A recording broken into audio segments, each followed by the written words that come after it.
The other day, I was talking with a one-to-one mentee, someone I work with regularly every few weeks. And they were struggling with confidence in their meditation practice. There's many reasons we can lose confidence in ourselves or confidence in our practice over time. Some of this happens when we lose consistency. Some of this happens just because we think we should be getting somewhere that we imagine is the place to get, and we're not getting there. So it means we're not good at it, or it's not going well. Um, and of course, there can be other reasons as well. But either way, this really affected me as we were talking, because as we were sharing kind of the various reasons, some of it was related to what I just said. Some of it was in the area they're having problems with consistency or regular everyday formal meditation practice, as well as just sort of not feeling juicy in their practice, feeling a lot of boredom, feeling a lot of stagnation. Yeah, like they're not getting anywhere. And not only did I really feel for this person's predicament, because I see them often, and I care about their practice, and it's also my work to help them.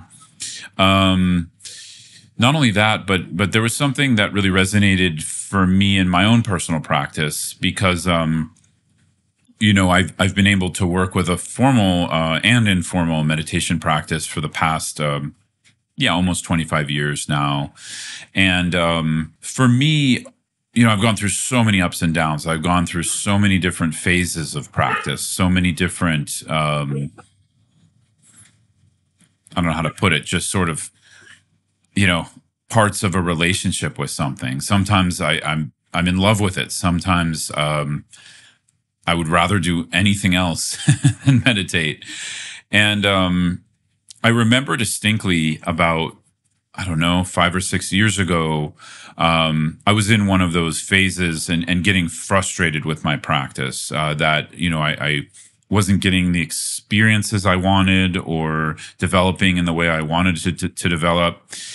And a light bulb just kind of went off. And of course, this is influenced by my personal teachers as well, and their wonderful and ongoing advice.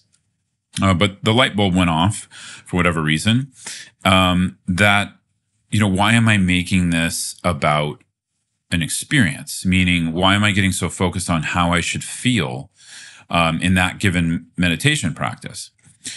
And, the next thing that came was, well, what do I focus on? Because obviously, for most of us who meditate regularly or semi-regularly, there's some kind of practice we're working with. There's some kind of technique. And for people a little bit deeper down the what I call the Buddhist rabbit hole, or in the different various Buddhisms into that, there's also the view we're getting used to, like what we're trying to bring about, what we're trying to realize about ourself and our perception and how we relate to life. So anyways, so there's those, but other than that, what I really centered on was effort. Like what I could do here is relate to the practices I work with on a daily basis, and just show up and put effort.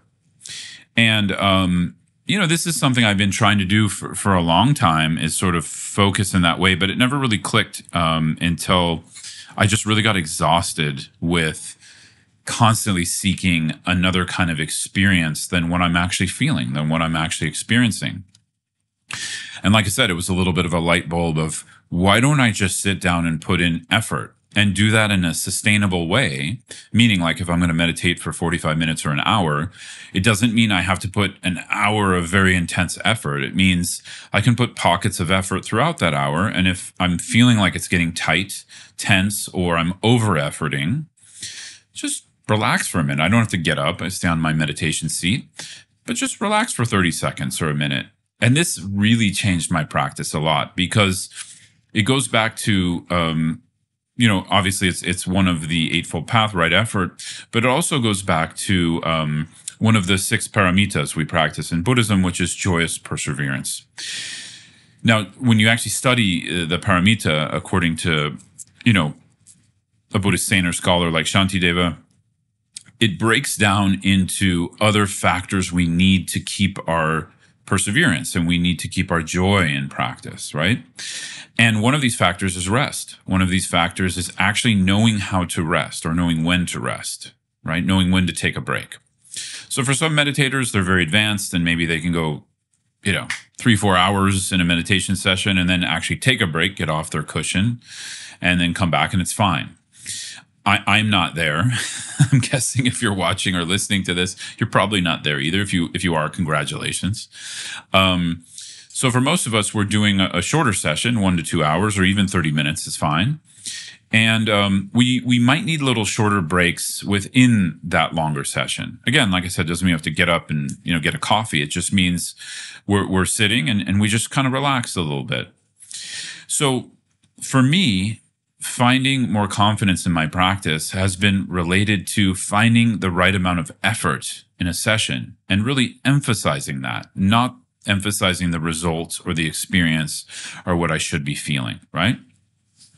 And over the years, like I said, this is probably 5, 6, 7 years ago, something over these years, since I really shifted that. And to me, it's a conscious thing. Every time I get to the cushion, I have to remember that. It's not like it's automatic. I have to remember, okay, you're here to put effort. That's it. You're here to put effort with the motivation of compassion. And sometimes we call it bodhicitta in the Mahayana tradition. And that's it.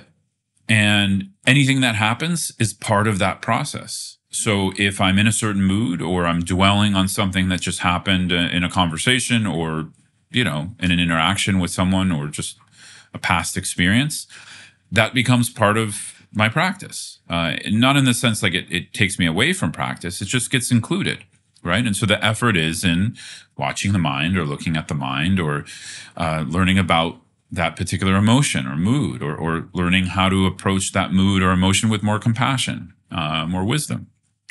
So since I've shifted this, it really changed how I feel confidence in my practice, because I don't feel confident in an individual meditation session or what I'm getting out of it necessarily that morning or that day. But what I do feel confident in is that I'm pursuing a path. I'm pursuing regular effort in a set of practices for bringing about the view of the particular path that I practice, which happens to be Buddhism. And through that, of course, practices grow over the years. We learn more about ourselves. We learn more specifically about, how and why we struggle or experience suffering or dissatisfaction. And we also learn how to not do that as much, right? Which I think is important.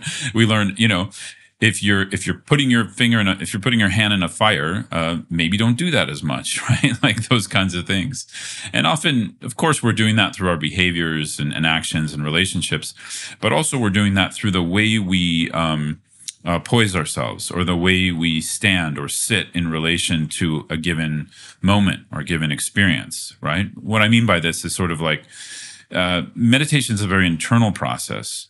So when we're growing awareness, when we're growing mindfulness, we're growing our ability to work with things in the moment where we don't have to get so stuck. We don't have to feed into more aggression always or feed into more clinging, right? Of course, clinging and aggression happen. We need to also be flexible with ourselves. But, generally we see some kind of approach where there's a loosening over time. And for most of us, this is quite slow. For me, it's quite slow. And I'm just sort of, I don't know what to do about that. There's some sort of acceptance there. So from that loosening of how we relate to states of mind or emotions that are causing constriction and pain for us, from some opening of that, we also start to find confidence in our practice, because confidence is in sort of the effort, just showing up and putting effort. I recommend that. But there's also confidence in these little moments of mini freedom, right? They might not be the big freedom of awakening yet for us, but we need to take joy and how do you say this? We need to take some stock or joy in, there's some little mini freedoms I can have because of my practice. And that's, I think, the development of genuine confidence. right? So some of my teachers who are much further along in their embodying of the Dharma and in their embodying of awakened mind and awakened potential, they one thing I can see often is there's a humility. So it's not like an arrogant kind of confidence, but there's a confidence that they know how to be free. And I don't mean be free like wild and party, right? Like obviously, I mean like internally, they know how to be free in relation to their emotions and thoughts and how they work with themselves and others. And that's a big deal. When I saw that, it's not always obvious. You kind of have to spy on someone a little bit. I don't mean in a negative way, but you really have to watch them carefully, and you can kind of see, oh, this person isn't getting stuck, right? And we can kind of see when someone gets stuck, and maybe some of that is our own perception, but we can also see when someone's not getting stuck and repeatedly not getting stuck.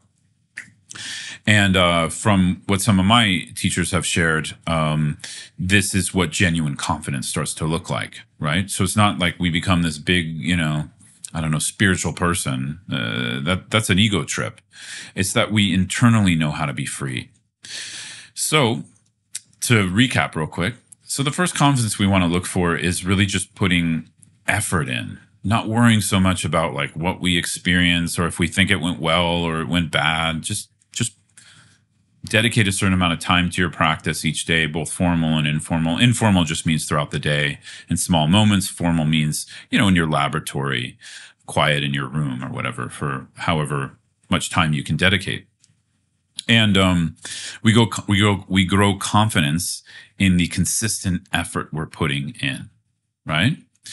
From there, we can start to grow confidence in, as I said, these little mini freedoms we can start to notice where we're able to loosen a little bit. We're able to loosen our clinging. We're able to loosen our aggression a little bit in relation to ourselves, others, the whole of life. And then through that, we can eventually start to taste wider freedom, right? So, just a few thoughts here. And as always, if you're struggling and some of this resonates with you and you want to know more, feel free to reach out anytime. You can reach me through my website at scotttusa.com. And also, if you're watching this on YouTube, I really appreciate a comment because it helps others to see it, for the algorithm to kind of bring it to others. And if you're just listening on a podcast platform, you're always welcome to reach out to me through my website. That's about it. Thanks so much, everyone. Take care.